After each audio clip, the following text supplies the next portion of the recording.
Hey guys, welcome back to When Things Change. This is part two of the conversation we're having with Dr. Diana Wambua on separation anxiety and how to help kids cope with it when one parent has to leave the country to pursue an opportunity abroad.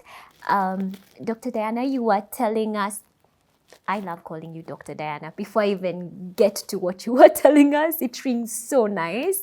Yeah, we were talking about how a strong support system with the parents makes it possible to equip children to maneuver. And you were just explaining to us how your friendship with your partner is what has led to the kind of family situation where you're able to sit your girls down, explain this is why mommy has to go study and it's gonna be tough and it's gonna take this long, and just taking the time with it. And I want you to tell us a bit more on how it was like for you settling. I know you've talked about having tried to close the gap as much as you could with technology, but how was it for you on the other end? It was not easy. That is what I can say. That is the first word that comes to my mind when you ask me how was it. But it got to a point where I really had to be real with myself and be able to allow myself to be, so that I don't miss out on being away and also being abroad.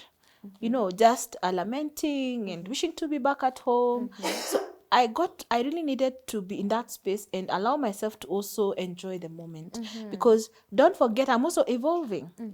So I also decided to take to like really be there for myself, have fun, concentrate on my studies, as well as manage the family. So I tried to keep a balance, and some of the things I did is I always kept a diary. And part of the things in this diary were journaling. So I could write my thoughts in the evening. I also was planning my day in the morning. And my day would begin at 4 a.m., as I told you, because I needed to wake up early, talk to the children when they woke up before they went to school, and then talk to them when they come back from school, talk to them as they're doing their homework, talk to them even before they sleep, and even have a prayer together. Right. So those are some of the things that I did as far as the children are concerned. And then during my time there, I would also as I'm out there just doing my everyday things, I always picked one thing at the supermarket for the children. There you do your daily shopping. And a part of the things I was buying, like my foodstuffs, there would be something for the children. And that way I would feel like I'm still shopping for them. I'm still with them. We are still moving together. And that really added some bit of presence, Right. for me in my children's lives. Right. So it was not easy, because you can't be there and you can really not do much. Because things have to change, things have to happen. But the secret about it is that, like taking the plunge and just going out of your comfort zone. Right. And what I believe is, for you to gain something, you have to lose something. So for me, I lost out on my children's milestones. I lost out on being with the children at that time. But I don't want to say I lost, because later on, I gained something big. Right. And at the same time, my children also metamorphosed, also grew on their own. And they were able to occupy their own space and be able to just be small humans on their own. Right. Because if you look at the children today, and even as they speak, you see these are children who are able to speak for themselves, because mommy left and they needed to grow up and find their space and even now run. So that is the advantage of it. Right. And then just being independent, especially the small one. The 6-year-old now is a small adult. She's really grown and become, she has her own character, her own personality. Right. And those are some of the advantages of now leaving them and going. And what I keep saying, I won't call it consoling myself. I'll say that, time has passed. Because in 2018, when I got this scholarship and I decided not to leave and stay, 2022 came. It would have still found me where I was then. Right. But 2022 came and found me a different person. And that being away from the children, the separation, was a motivation in itself to me. Right. Because I made a personal note to myself that I have to finish this PhD in 4 years. Right. And I made a comment and said, if an extra night is to find me in Hungary, it should not be because I have not concluded or finished the requirements of my school. Right. It should be one extra night to tour Europe. Right. You know, one extra night to sightsee, but not an extra night because I have not been able to conclude the requirements for the PhD. Right. So, and I thank God because it was not by my own might. God enabling me and me finishing in time, because we know some things are not in your control. When you submit your publications to journals, you know, it's not in your control that they shall respond back immediately, because for you to get the degree, you have to have published, you know, in very serious journals. Right. And those serious journals don't just receive your paper and expect some money in return for them to publish your work. It takes a long time, back and forth, you know, corrections, back again, and then it takes some time. This can even be 3 years. Right. But I'm glad because mine did not take so much time, such that in the 4 years, I was able to have my 5 publications and, you know, everything done. Right. And I came home. Okay. I left on the 30th of August. I came back on the 5th of September. So I would say almost exactly 4 years, you know, right. maybe add 3-4 days. And those 3-4 days, I toured so many countries. You're able to see my social media. I was hopping, you know, in and out, trying to make time for the time when I was in books, you know, because some of those times during the school breaks, I came home Right. to the children. Right. So immediately I was able to get a small space, I'd come home. Right. While my mates were traveling, you see. So I was able to come home, but I didn't have that extra time or that luxury. So I used up the time at the end to try and do these small tours, because even you as an individual needs to grow. You know, Charlotte, what happens when you go out of the country? There's a shift that happens in your brain. You know, when you see that other side of the world, you know, it's not the same. Right. So I also needed to just say, I just didn't go to Europe and stayed in one country. I went to Europe, and you know, when I talk of Europe, it's now the whole continent. Right. I visited several countries, and Right. that there's something it does to you as an individual. You know, your own growth. You know, you Right. feel good about it. Right. And it is very important. It is for sure. And there's 2 things that you've brought up. One of them is the journaling bit and it being how you coped. And that's big on your own mental health wellness. And I love this about you. I know this about you, that you don't play about your wellness. You are about it. And back to raising healthy children, and that there is no raising a healthy child when you neglect yourself. And I know that those thoughts, the journal, ended up being a memoir. Yes. I've read it, I enjoyed it, and that we are gonna talk a little bit about a little bit more about it going forward. The other thing that you've touched on is on your trade-off, because this is one thing everybody, especially women, need to understand, that life is a game of trade-offs. You chose to leave your children, to leave your family at a really crucial time in their lives to pursue something. And because that was a really intentional decision, you knew you weren't in Hungary to play. You knew you had 4 years. You knew if you were away from books, you were either back home to spend some quality time with them or doing something that enlarges you as a person. And I absolutely love that. And the thing that you mentioned in part 1 of this conversation on support and your nanny, I want to go back to that as well, because I've read about it in your journal. Yeah, I think I've picked up that you think really highly of her. Tell us more about support and just the privilege of having pillars in your life to hold you down as you're pursuing your dreams. Let me tell you one thing, Charlotte. I would say that I'm very privileged because it is not my own doing to have the support system. I think in part it is God, because getting a good nanny we know so many people who are good, but they get bad nannies, you see. So I thank God because I was able to get a good nanny. And I believe how you treat the nanny reflects back to you. You know, it deflects to the children. Because how you treat them bad, it is extended to your children. It's projected to your children. So I believe I was able to be a good person to my nanny, for her to even get to the extent of telling me, just go and study. In fact, what she told me, I'll be with you for 4 years. During the period of your studies, you just be sure I'll not go anywhere. You can count. You know, she told me you can count on me for 4 years. And you know what that did to me? The mental break, yeah, that's the release you needed. Let me tell you, I cannot express how I felt. You know, I cannot express how I felt when she gave me her word, her assurance, because I did not want to inconvenience my family, take care of my children, because going abroad to study was my own. I put myself in that situation. You know, it's not like an accidental thing, like, for instance, when somebody's in hospital, the family has to come in, help here, there, and all. No. Ours was, we put ourselves in that situation. And I thank God because, you know, when you understand each other, because it has to come from a point of understanding, a point of love, you know, when you have that, because what you plant in others is what you get back.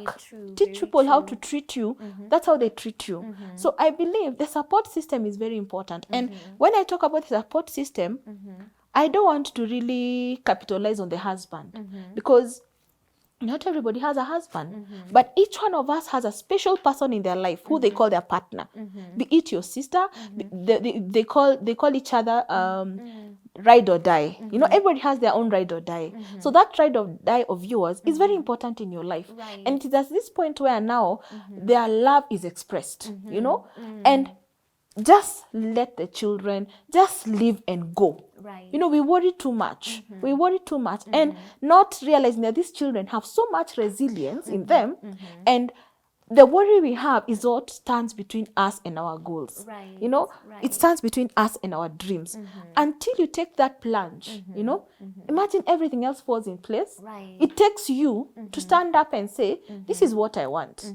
And when you say this is what I want, imagine everyone around you agrees with you, and everything will work in your favor. Yeah, so let us stop worrying too much as women, as mothers, you know, because it is a worry that normally stands in between us and what we want for ourselves. It doesn't mean you have to go abroad, no. It means so much. It could be maybe moving from one job to the other. It could be maybe taking a course, you know. It could be maybe going back to school, you know, for your master's or your PhD, or even going to school and do a degree. It means so much to many people. It could mean quitting your job and staying at home for the children. So that separation or that plunge means so much to so many people. But the message here is, imagine just take that step. Just take the plunge, you know, just decide to do it. And everything else around you, imagine it will work for your good. Because for me, if I look back, at times, you know, I even try to like hit myself like, really? Really? How? And now I'm calling myself a doctor, a published author. You see? I didn't see that coming many years ago. But here we are. So you have to be able to come to a point where you tell yourself, this is what I want for myself. As Diana, as Charlotte, what do you want for yourself? And once you come to that level, imagine everything else will just align. And the issue on self-love is very important. Is very important. You cannot pour from an empty cup. You can't. You have to love yourself. You have to take time out. You have to take enough rest. You have to eat well. You know, you have to do that thing that you love, you know, and that is what defines you as an individual. Because I keep saying, you know, when you meet me, you should not meet my husband and my children before you meet me. You should not meet my doctorate. No. You should not meet my business or my job. You need to meet Diana herself, she, her. You need to meet her. Once you meet me, then all others. Now you'll be able to meet all of them. Because now they complement me, not me complimenting them. You see? And all those are defined by me having to take my hobbies, me having to love myself. And loving yourself has so many faces. Going for that pedicure, for that manicure, going to eat that ice cream, you know, just going for a drive, you know, just going to Uhuru Park and just sitting there and just watching the water.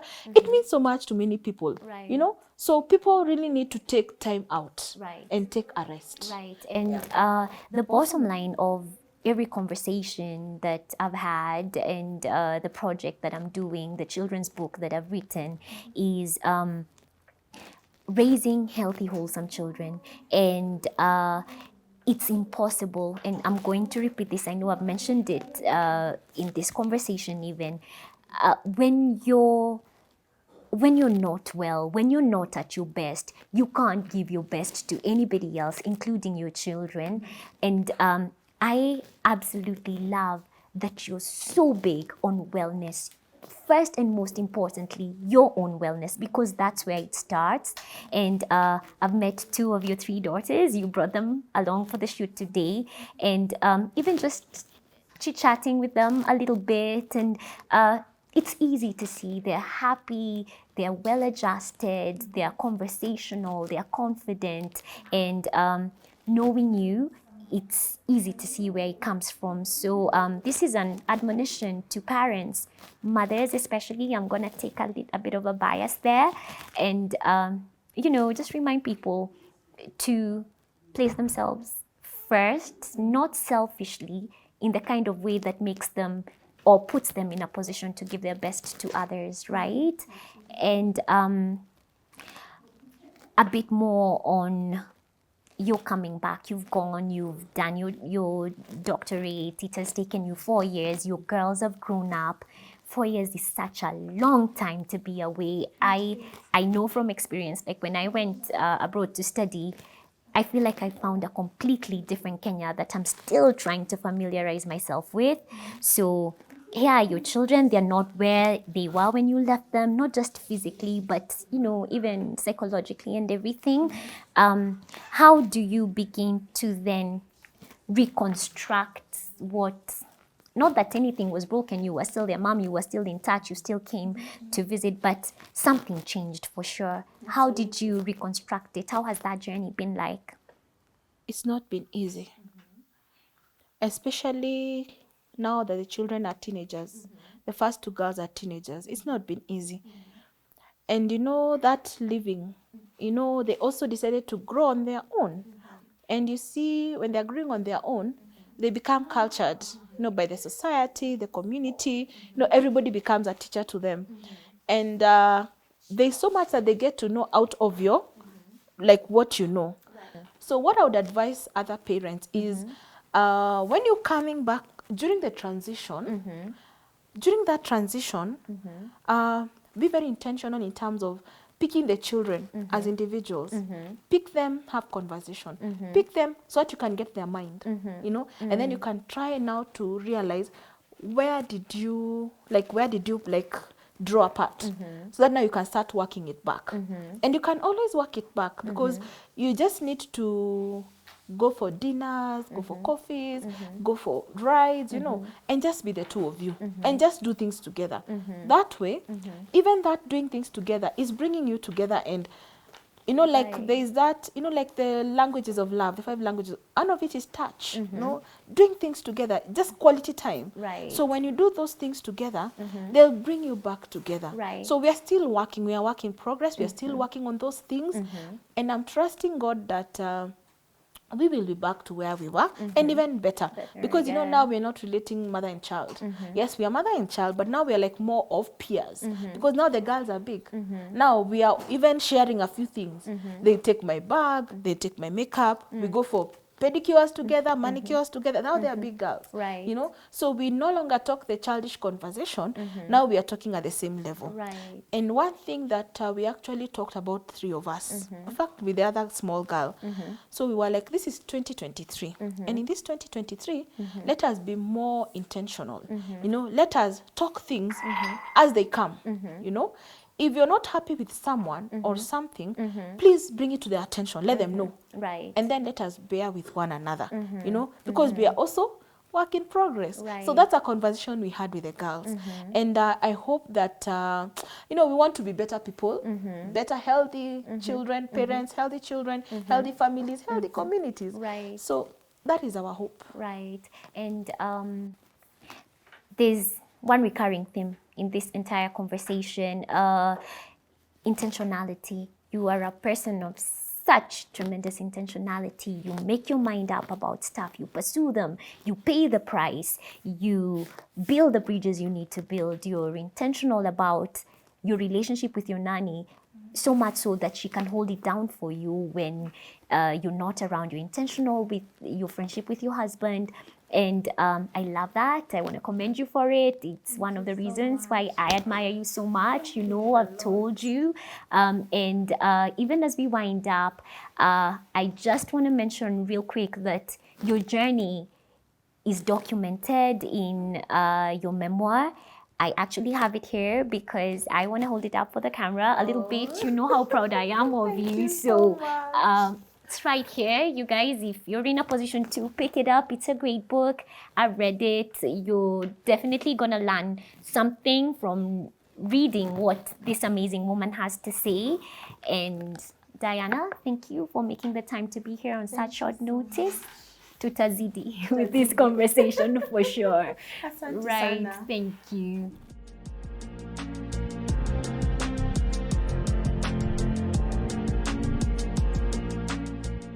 This conversation was recorded at Northcourt Apartments along Agwins Kotek Road. They have fantastic 3-bedroom apartments with servants' quarters, and you definitely want to come check them out when you get the chance.